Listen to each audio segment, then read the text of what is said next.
Welcome back to Motor Week here on Men and Motors. We're at the Detroit International Auto Show for 1999. Now, if you're a fan of home improvement, Tim the Toolman Taylor, this is his special van. We'll have more about all sorts of vans, cars, trucks, coming up.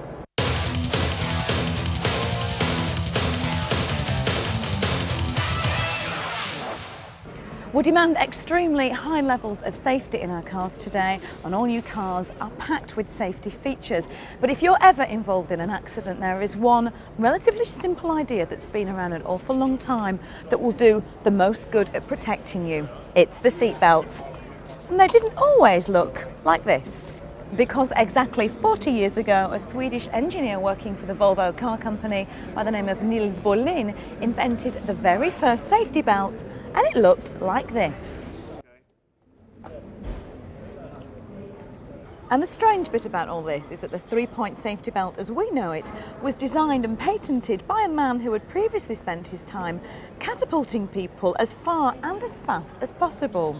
Nils Bohlin was working as an engineer in the Swedish aviation industry before he joined Volvo. Then I was hired by Volvo to be the safety engineer. And you know, the mission for me at Volvo was very clearly pronounced by the Mr. Volvo those days, Mr. Gunnar Engellau. And he gave me a very simple but straight vision.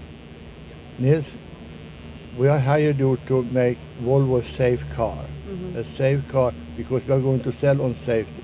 What Volvo were well aware of back in 1949 was that the human body travels at the same speed as the vehicle in which it's sitting. And if that vehicle or car suddenly stops, then the body carries on. Now, to keep that huge force in place, something had to be designed that was both strong, supple, and of course comfortable to wear. And that was a challenge that Volvo were ready to take. When you came up with the idea, was it something that straight away people said, what an amazing idea, that is brilliant? Or did people say, oh, it'll never work, people will never use it, it will never catch on? How was it received initially? Well, to be honest, I think it was some sort of suspicion about my device. Do you still wear a seatbelt every time you get in a car? Sure, sure, of course, every time. Because it's such a sort of routine. It's part of my clothing. If I don't have the trousers on, I feel naked. Without the belt, I feel naked. Here at the Detroit show, Nissan have unveiled the latest addition to its sports utility vehicle lineup with the introduction of this all-new Nissan Xterra. Creator Jerry Hirschberg, president of Nissan Design, calls it a return to the soul of the sport utility vehicle. The mid-size SUV is based on the Nissan Frontier 4x4 pickup platform and will be available in both two-wheel and four-wheel drive, with a choice of V6 and four-cylinder engines. It's scheduled to go on sale in the summer of 1999 and may go on sale in the UK to replace the aging Torano. The Xterra name was chosen, we're told, to help distinguish it from the slightly larger, more elegant and sophisticated Nissan Pathfinder, which you get in the States. Xterra is extended to reinforce the connection to the earth, terrain, get it, and the adventurous lifestyle of its target buyers. It suggests imagery of activity, energy and excitement. And when we get a chance to drive the new Nissan Xterra, we'll tell you how excited we get. Here at the Detroit International Auto Show for 1999, we're paying a visit to the Rolls-Royce and Bentley stand. And with me, Richard Charlesworth from Rolls-Royce and Bentley. Richard, your first visit to Detroit, I believe? Yes, and quite an exciting visit, but a very impressive show. We would perhaps not normally be here, but Volkswagen, our new parents, see this as a particularly important show, especially from an industry perspective. So here we are, helping them to show off the breadth of products you can now find within the Volkswagen family. And what do you think you'll gain by this week on the press days? I think in terms of the USA, we need to increase the profile of Bentley in particular. Rolls-Royce, as everybody knows, is a very well-known name internationally. But Bentley, which accounts for 70% of our sales, is less well-known. So I think that in a show like this, it's a great opportunity for us to help our people here put across the Bentley message, reinforce the Rolls-Royce message so everybody knows what Rolls-Royce looks like and what it does, but remind people that Bentley is there and is quite a different motor car to the Rolls-Royce. And of course, North America is just a huge market for you. It is. It's not surprisingly, it's our biggest export market, and it has been the biggest market in the world for us in the past. It's not yet, but it's coming back well. It was 22% up last year, so it's heading back to something of the preeminence it had in the late 80s, early 90s. And how have customers here particularly taken to the new Silver Seraph and the new Enage? Very well indeed. The fact that we were well up on the previous year is a testament to those new cars, especially when you consider that the Seraph didn't arrive here till sort of May time and the new Bentley Enage didn't get here till July. So in these sort of 6 to 8 months that the cars have been here, they've sold very well. The Enage in particular, I have to say, has caught people's imagination. So our job of explaining what Bentley is to them is made slightly easier by the fact there's going to be more Bentleys around. And have there been any problems with the VW takeover and then the BMW things as well, causing people to hold back on purchase?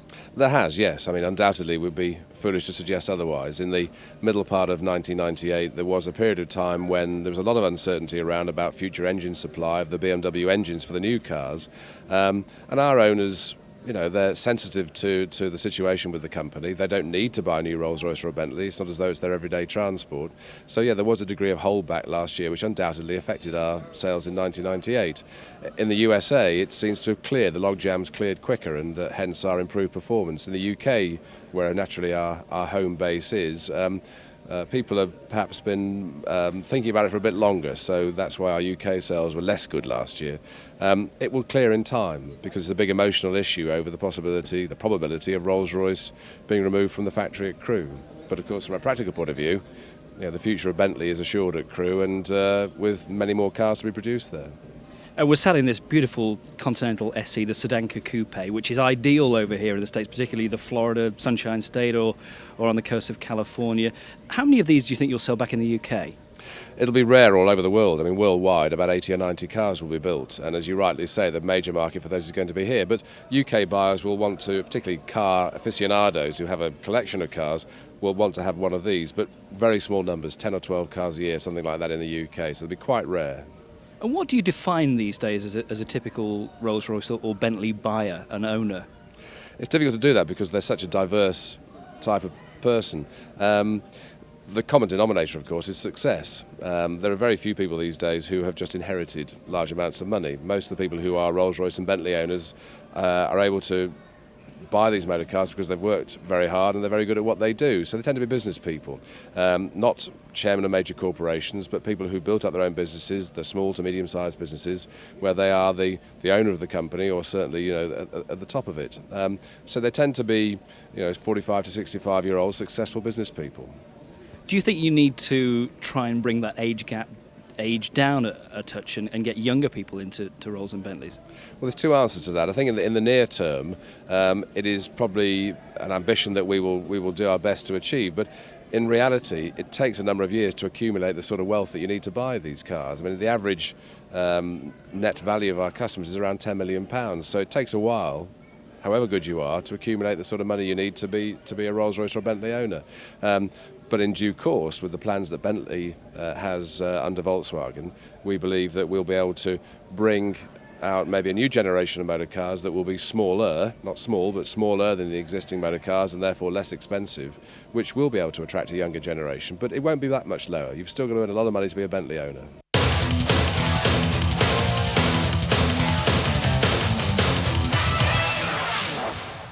Meet the Oldsmobile Recon.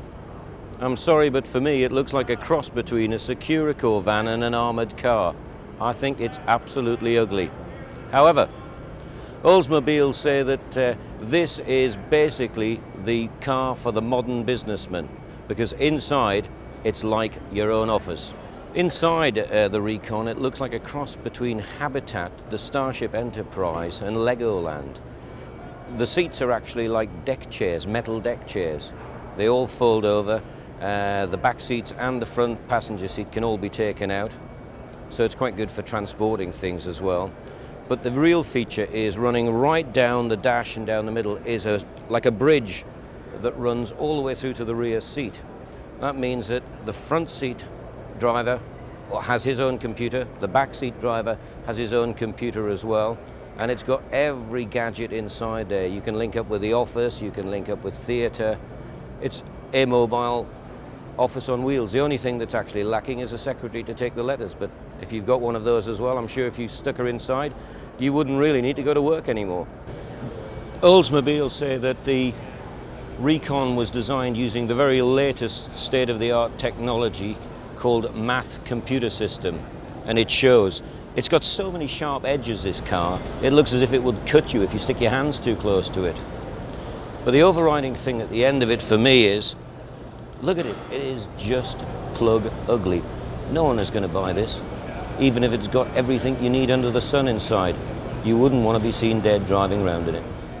Now, if you hanker after a good-looking, reasonably priced sports car that looks like it might have come from the late 60s or 1970s, well, this new offering from Nissan, the Z Concept, could be for you. It reminds you, maybe, of the famous 240Z from Datsun as it was at this stage. Well, that's because it was designed to be just like that.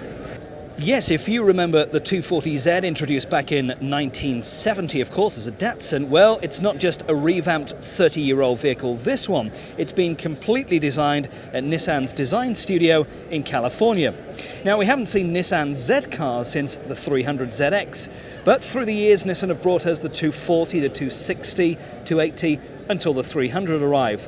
This new Z Concept is powered by a 200 horsepower 2.4-litre four-cylinder engine, 5-speed manual rear-wheel drive and independent rear suspension.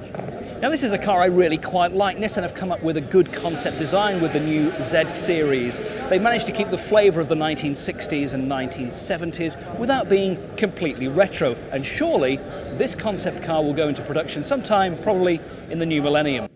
This is John Hull, who is the designer of what is without doubt the biggest eye catcher at this show, and that's a fairly large statement.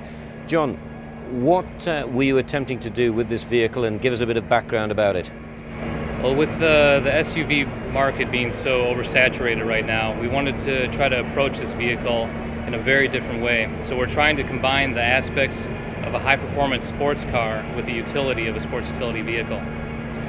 It has a very, very aggressive stance to it. A rumor tells me that it was actually code-named Mad Max. Is that right? Yes, that was an internal code name for the project when we were working on it. And then the final name that we came up with was SSU.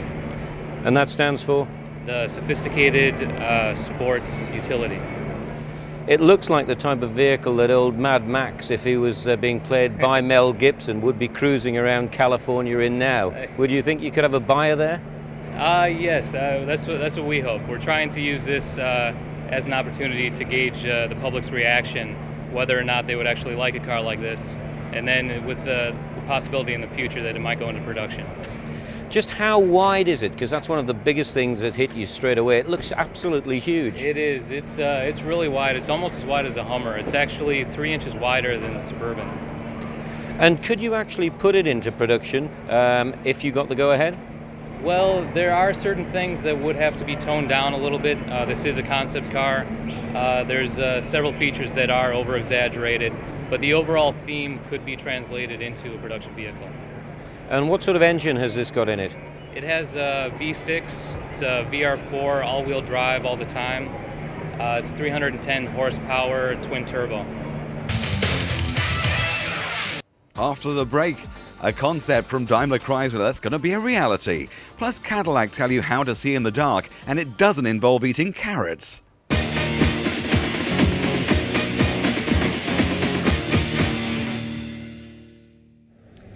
Now, here's a car that really epitomizes everything about the United States. Huge, huge 4x4 vehicles, or sport utility vehicles, as they call them here. This is the Lincoln Navigator, and it is positively enormous.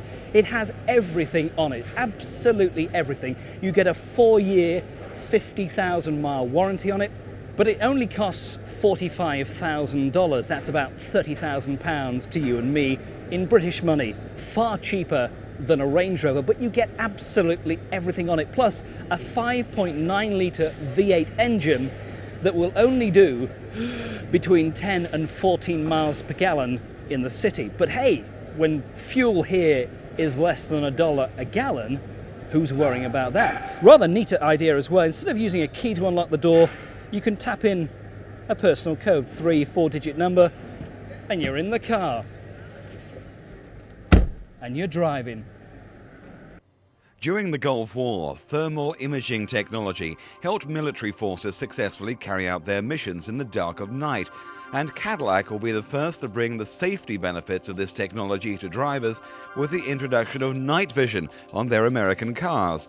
Night vision can help improve driving safety by enhancing the driver's ability to detect potentially dangerous situations beyond the range of the headlamps. A number of collisions occur during nighttime when certain situations, such as a person changing a tire on the side of the road or an animal in the roadway, may not be visible with the naked eye until it's too late. In addition, the night vision system can also enhance vehicle occupants' personal security. For example, as you drive into your driveway, the system can help you see a person hiding in the bushes or out of the range of the headlamps. While night vision is not meant to replace a driver's view out of the windscreen, it will give drivers additional visual information beyond what their eyes are capable of seeing. Depending on conditions, night vision allows drivers to see down the road up to 3 to 5 times further than headlamps. Night vision can also help drivers see beyond the headlamp glare from oncoming vehicles. The same infrared technology, which was developed by Raytheon Systems for military, law enforcement, fire departments and marine safety, and will soon be on the Cadillac DeVille 2000. But General Motors have no plans to introduce the system on any UK cars yet.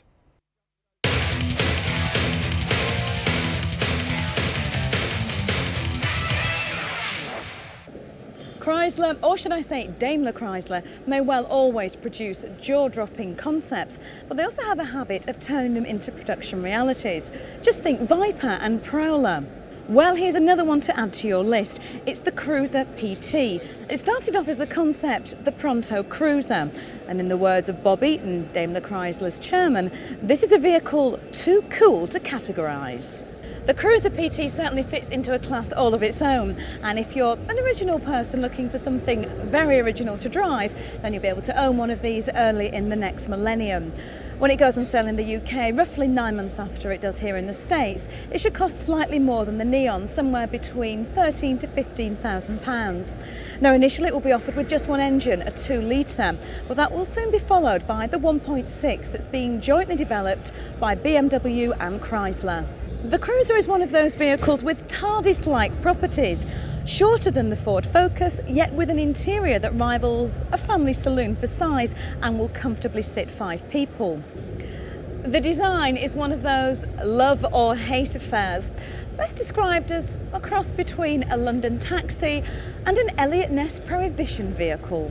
It's a crossover vehicle, which are very popular right now, so it means that it takes what would be a normal car platform, if you will, and it converts it into something that's much more practical. It's got the seating height of one of our minivans, the seating and the command of the road. You can remove the seats, you can fold the seats in a million different ways, you can adjust the package tray height in the back. You can do so much with it. And that shape, that, if you will, almost that 1940s shape of the car, allows you to do all that, because those were the days when cars were made for people to wear hats in. You didn't have to worry about low riders or things like that. There was more practicality, and so I think that look and the practicality of the London taxi, yes, it's marvelous, and it's got such a character too. If everybody else is going to start doing things that look like Jeeps, I'll call them look like Jeeps, when we already have Jeeps and it's our brand, we want to do something different. So we deliberately chose that look. Whatever you may think of it, you've got to admit that it's certainly different, and it isn't a car for the shy or the retiring. It will bring a huge blast of fresh air when it finally arrives on our roads next year. Now Bob, North America is obviously a big market for you, but maybe a quieter year for Aston Martin. I don't think so. We sell about a third of our product over here. We really relaunched the Aston Martin mark with the DB7, the car behind us, and it's proving very successful. We just, only last month, were part of the Neiman Marcus Christmas catalogue, We made 6 special edition cars, and they sold out in the first week. So we're doing really very well here. What have visitors to the Aston Martin stand got to look forward to here in Detroit, apart from the DB7? Well, I think to see our continuing presence here, and maybe what is new, is to see us as part of the other famous Ford marques, because obviously support from the parent company, particularly technical support, is vital for us. So perhaps seeing us in a rather new context.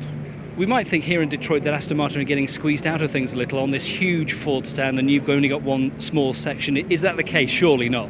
Surely not. It's twice the size of the stand we had last year, as you'll remember, Ian. But actually we get a lot of help from Ford, and one of the pleasures of being in Detroit is meeting the guys from the Ford Advanced Vehicle teams and the research people who help us regularly through the years.